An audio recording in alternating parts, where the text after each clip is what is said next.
Hi there, I'm Rob Hammond. This is part 4 of a series of videos I'm doing on Donald Trump and other related topics. Carrying on, relating to Germany and these global elites, yeah, it works like chess because basically if there's a rule in chess apparently, and I might be wrong, that if you don't actually move, your opponent will move for you and take your move. And basically, yeah, if you don't make the right move, then basically your freedom would be taken away, or if you don't move at all, your freedom would be taken away. So, and this has happened almost on a global level, but it's also happened on a bit more of a, what do you call it, a micro, a macro, whatever you call it, a micro level. In Germany with the Arab Muslim men, because no one moved against them. And this is very unfortunate. I mean, and this is a threat basically to Western civilization. Stefan Monolux, whatever his name is, speaks a lot about this, and you should, even though I said his surname wrong, sorry, I'll spell his name out if I can find the piece of paper that has his name on it.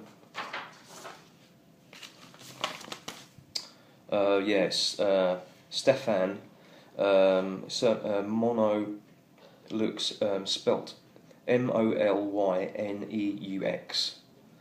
I would totally recommend that you look this guy up on YouTube and watch his videos and give him a chance.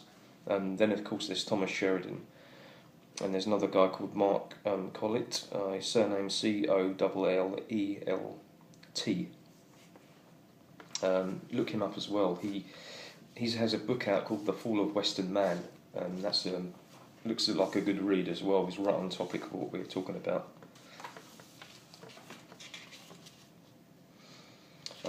So where were we? That's right.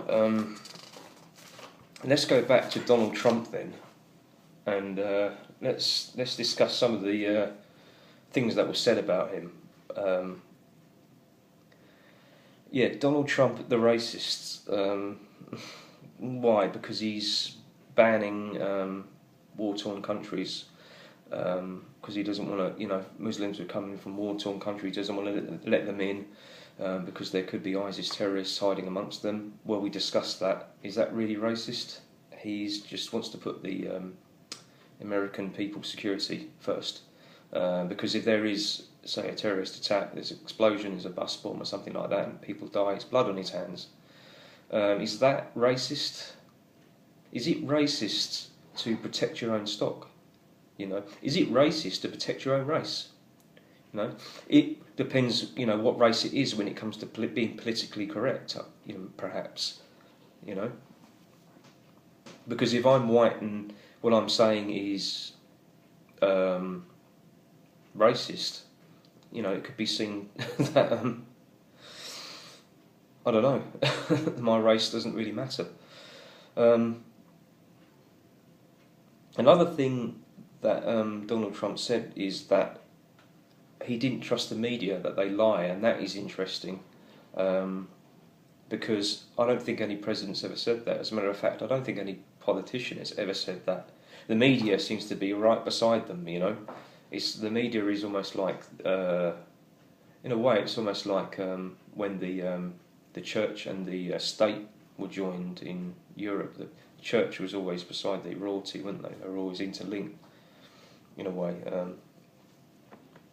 I could be talking rubbish there, but it makes sense. I think that so to say something like that about the media is interesting. And also he mentioned something about vaccines. He said he didn't trust certain ingredients in vaccines, that they could be damaging to people's health. No politician has ever said, president has ever said anything like that.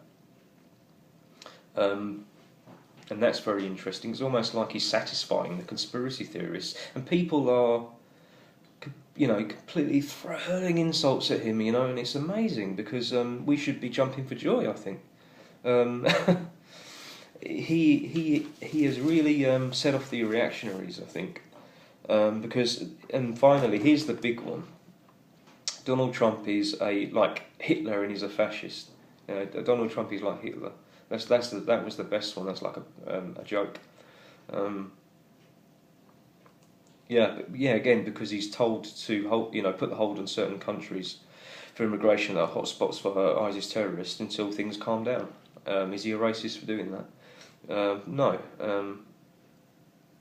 Again, you're dealing with a bunch of reactionaries, brainwashed reactionaries, I think. But Hillary Clinton and the likes of her, I think they're fascists.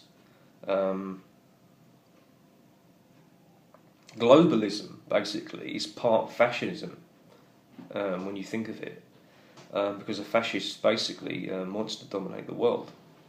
You see, that there are many ways to create this. And this is why I'm going to add, you need to look at the symbol of the fasci to understand this more. And researcher Jordan Maxwell. Just look up Jordan Maxwell on YouTube, and he'll talk to you for hours on his videos about the fasci, the symbol of it. How you've got to look at the symbols before you start to really think you know something. Just look at the symbols and learn about what they mean, because symbolism speaks to us. It's a language in itself. And basically, the fasci is a symbol of basically a bunch of sticks tied together with a military axe on top. And as far as I know from looking at Jordan Maxwell, each of those sticks can symbolise countries. It can symbolise a global leader, a dictator that is in sympathy with all of the other ones around the world in other countries, and they have a common goal to basically rule the world under a world government, a world dictatorship, basically. That's fascism, the way he explained it. And it makes total sense to me. And of course, rule with a military axe, with a world army, like NATO, I believe that's the world army. And basically, so these sticks spread throughout the world like tentacles, and they unite countries and people of all races, religious beliefs, and politics. They want. Like a beehive, but if you don't behave, if you don't play ball, then they'll invade you basically and make war with you until you do. So I think the likes of Hillary Clinton, George Bush, Tony Blair. I mean, the European Union is an expression of fascism, and Tony Blair was all for that. You see, so in a way, Donald Trump. He's an anti-fascist. He's anti-fascist. He's not, he's the least fascist president, I think, that we've had, compared to Barack Obama. People were fooled just because he was half black that he was going to be so different than George W. Bush. Not really, no. George W. Bush, he was the fascist, and his father as well. Excuse me. Just time we've got 2 minutes. Yeah, and in fascism, it doesn't just mean that these world controllers own your country and your government. It means they own your mind too. And it makes me think of UNESCO by when Julian Huxley mentioned it, or Aldous Huxley, sorry, UNESCO. Again, this is connected to this world. Domination of educating everybody the same, controlling everybody the same. What Aldous Huxley's dream of a brave new world in its way is a form of fascism as well, because when you think of it, it's a world government of the mind, basically. And that's all part of it. Yeah, so look Jordan Maxwell up if you want to know more about him. Yeah, and so fascism, it's not just about Hitler and Germany. It's this is how fault so many people are. It's about America too, because many of you probably know a lot of the top Nazi scientists were, when the Second World War was over, they were protected and moved to America to continue their work. You see. And continue their work on making rockets and things like that. And you can argue that it's for the space race, but think about how many of those rockets and that technology has been being dropped by drones on innocent civilians in the Middle East. It's almost like a continuation of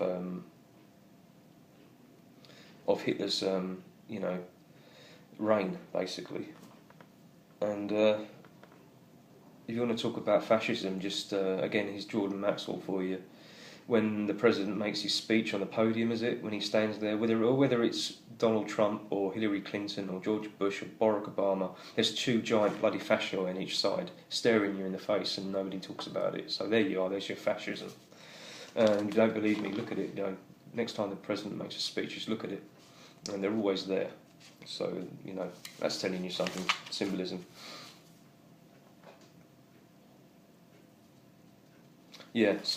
Fascists like George Bush, Tony Blair, who invaded the Middle East. They were looking for weapons of mass destruction, never found any evidence, but still invaded them.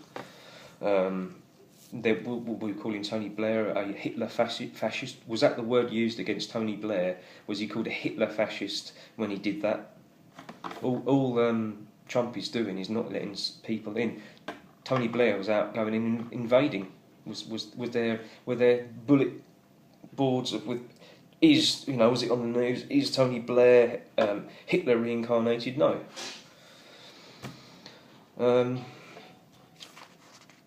this is the other thing. Let's talk about this on part 5.